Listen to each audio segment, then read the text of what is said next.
Chewing Elk, Comanche, 1872.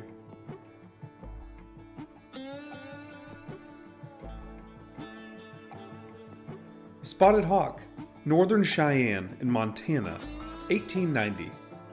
The photo is by Christian Barthelmess. Source is Montana Historical Society. The next one is Curly. He's a crow. 1883 is when this picture was taken. The photo is by Frank J. Haynes, and the source again is Montana Historical Society. The next picture is of Black Bear making a speech. Black Bear was a Blackfoot. This is done in circa 1906 in Montana, and the photo is by N.A. Forsyth, and the source is Montana Historical Society. This next photo is of a Salish family in Montana again, early 1900s, and the photo is by Frank H. Nowell. Source is Yale Collection of Western Americana. The next photo is Pretty Horse, daughter of White Bull, Sioux, again Montana, circa 1861 to 1881. The photo was taken by Stanley J. Moreau. Source is Montana Historical Society. The next is an Arapaho man, unknown name, but in 1898 this is taken in Wyoming. The photo is by Baker N. Johnson, and the source is University of Wyoming, the American Heritage Center. The next photo is of a Lakota man in 1895 to 1899 in South Dakota. The photo is by Jesse H. Bratley. Source is Denver Museum of Nature and Science. The next one's of an unidentified man from Taos. We think he's Pueblo, and this is taken by F.E. Evans of the 1900s. The following picture is Frank Howling Wolf of Cheyenne, taken in 1913 by a man named Williams. This is a source from Princeton Digital Library. This photo is called Home from the Hunt, taken in Taos, Pueblo, in New Mexico in the early 1900s. Photo is by Carl Moon and Fred Harvey. Source is Huntington Digital Library. The next is a man named Man Not Afraid of His Gun. Pretty awesome name. Taken by DeGraff W.H. in 1890. You notice the ceremonial headdress and the ceremonial shield. The next photo is the Sioux Chief Jack Red Cloud, taken in 1904. This is High Bear, he's Lakota, taken in 1900, and this photo is by Hine and Matson, and the source is actually the Library of Congress. This chief is a chief named Chief White Bear, or some people have called him aka Tom Frosted. He's a Lower Sioux, and this was taken in the early 1900s, and this photo is by Frank Fisk. The following photo is of Sioux Chiefs Two Strike, Crow Dog, and High Hawk in South Dakota around 1891 on the Pine Ridge Reservation in South Dakota. The photo is taken by C.C. Pierce, and the source is of the University of Southern California Libraries. This next Native American is a man named Garnet of the Oglala Lakota Man, and taken in 1877. This photo was done by C.M. Bell. This next one's a fantastic picture. It's of Apache Scouts in southern Arizona in the 1880s. We've covered this before. There is some outlaw we think Apache Kid is somewhere in this picture. I think he is the 6th one down. The next photo is a fantastic photo of a man named Spotted Elk. He is a Sioux, and this was taken in 1908 by J.A. Johnson. The next photo is a man named His Medicine is Wolf, taken in 1900. He's a Crow medicine man, and this is taken by the famous F.A. Reinhardt. The next photo is of a couple named Spotted Weasel, and they just have his wife as his wife. I haven't been able to find her name. These are Sioux, and this is taken in 1909. There's some fantastic clothing used in this one. The next photo is a great photo of Thomas Nowater. He's Oglala Sioux, taken in 1899. This is done by Hain Photos in the Sources Library of Congress. The next photo is kind of an action photo of Blackfoot tribesmen in Colorado in the 1900s. This photo is taken by a photographer named T.J. Heilman. The next photo is a group photo, as you can see. Standing in the back, we have Joe Marivelle. He's the interpreter. The next is Spotted Tail. And next to him is Antone Janis. And then the bottom, we have Touching the Clouds. The next one is Sharp Nose. Almost to the end is Black Coal. And the last one on the bottom right is a man named Friday. The next photo is of a man named Copolis, chief of the Warm Spring Indian Scouts and capture of Captain Jack of the Modocs in 1874. The photo is by a man named Thomas Houseworth, and the source is Denver Public Library. The next photo is of a man named Philip returned from Scout. He's a Lakota. This is taken around 1880 to 1900. The photo by Geoffrey Duncan, and the source is the Denver Public Library. The next photo is of a man named Flying Chief. He's the head of the North Bloods. The photo is by a man named Ross, no last name given, or maybe no first name given. And this is taken around 1885 to 1886. The next photo is of a man named Elote, Apache sub-chief in 1900, and this photo is done by Rose and Hopkins.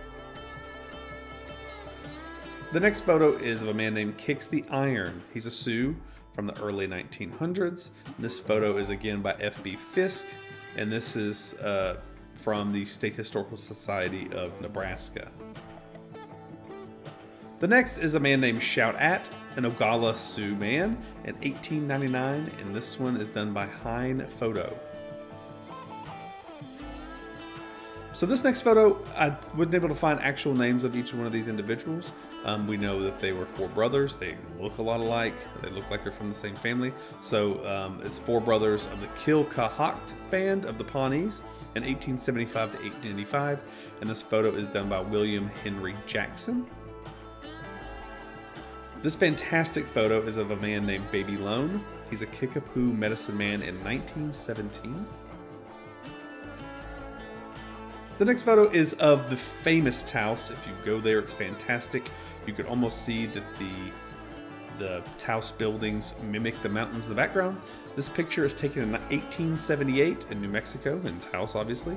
The photo is by B.H. Guernsey, and the source is the Princeton Digital Library. This beautiful picture is of a prize beauty contestant in Pendleton, Oregon Roundup in 1925. The photo is by Frederick Allen Williams, and the source is NYPL, which I'm going to assume is New York Public Library. The next photo is of a Paiute girl in 1900 in Yosemite, California. The photo is by D.B. Austin, and the source again is New York Public Library. This man is named White Buffalo. He was a Cheyenne. He was born in 1862 and died in June of 1929. The next fantastic photo is of a Northern Cheyenne Chief American horse circa 1910. I'm assuming he's smoking a peace pipe. It looks pretty spot on. The next beautiful woman is Yellow Buffalo Woman. I couldn't find any extra info other than her name about her tribe, but we know her name is Yellow Buffalo Woman. This little girl is named Prairie Bird, and I don't know if she was born then, but this photo was taken in 1905. The following picture is of a man named Two Leggings. He's a Crow, early 1900s, and the photo is by Richard Throssell. The source is University of Wyoming American Heritage Center. This family is Andrew Valor. He's a Cree, and his wife, Kutani, and their two children inside of a lodge of the Flathead Reservation in northwestern Montana in 1912. The next couple is a bridal couple, Flathead, in Killspell, Montana. I couldn't find their names, but this was taken in 1905, and the source was the New York Public Library. The next photo, I think, is one of my favorites that we've had on the channel. This is of a Navajo family. This is the mother on the left tying her daughter's hair using a hairbrush somewhere in the 1920s. And this was taken, the source is University of Wyoming American Heritage Center.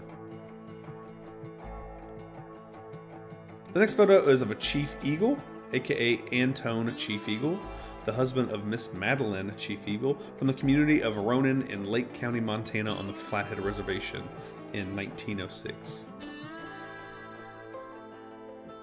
The next photo is of crow he wears on the neck, or crow collar, and his wife and family by their lodge in the camp of the Sarkee Reserve, number 145 near Calgary in southern Alberta in 1885.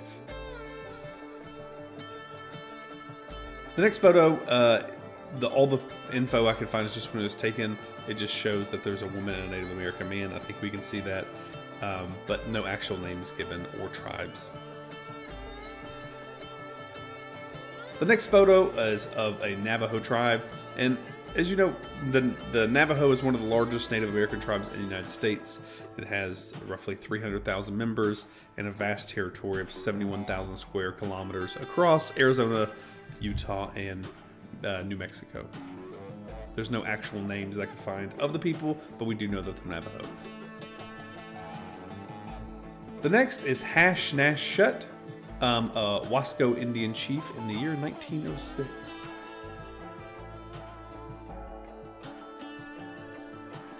The next photo is fantastic. This is of a Chippewa in 1908, and the photo is by Roland Reed.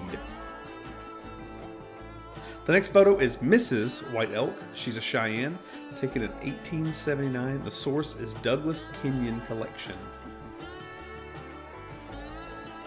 This man's name is Plenty Coues. He's a Crow, and he lived from 1848 to 1932. This next man is an Apache man in 1872. The photo is by W.S. Soule, and the source is the Heard Museum. This man is a Crow. His name is Spies on Enemy, and this was taken in 1898. This next photo is one of my, I don't know if it's my favorite name, but it's one of the most unique names I've seen through the studies of this channel. This man's name is White Man Runs Him. He's a Crow, and this was taken in 1910. The photo is by Delancey W. Gill, and I always wonder how you would get a name named White Man Runs Him as look like a high-ranking member of the Crow community. This next photo is a man named Black Jack, a freighter for the government at Fort Defiance, and this was taken in 1900 in Arizona, and the photo is by Frederick Monson. This fantastic picture is of a lady named Red Feather. She's a Creek Cherokee singer and performer. This picture was taken around 1920 or 1930, and the source is the Denver Public Library. This last photo is of the famous, which we've covered multiple times on this channel, the Comanche chief Quanah Parker, standing next to a stagecoach in 1890s.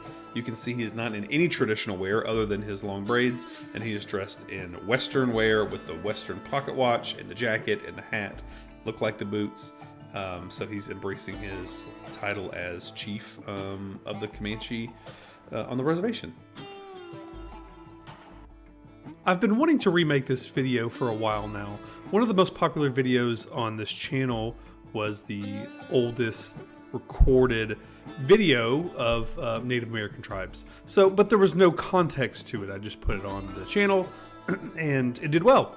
But I wanted to make another video and actually have some background to why these dances were done, who they were, and what tribe it was. So we'll start with actually the first one of the two because they actually are related. So the Buffalo Dance, this first one is called the Buffalo Dance or the Bison Dance, is a yearly dance celebration for many Native American Plains tribes.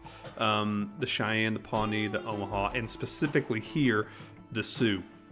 So this festival typically happens when buffalo herds return and includes a big feast and a dance where like some of the men would wear buffalo and other animal skins. And they did this because the buffalo and bison were very crucial parts to their society, and they had to make sure they did everything they could to have the herd return to provide enough food and resources. So this first video was shot in 1894.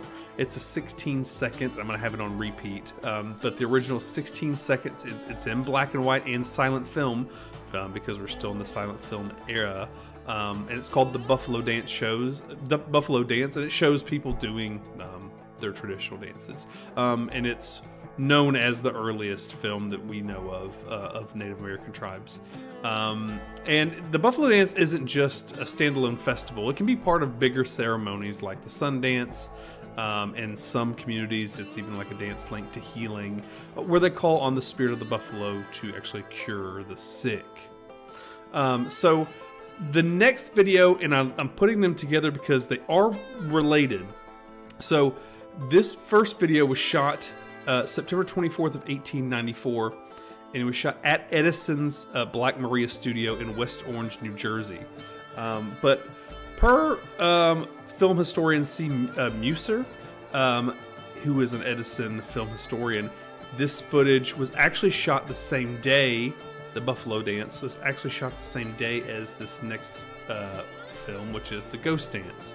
And they came to the studio, then the Sioux put their full regalia on, and then they did these traditional dances on film. So I haven't found anything about why they did that. Could be for awareness of, bringing information of what the tribes were.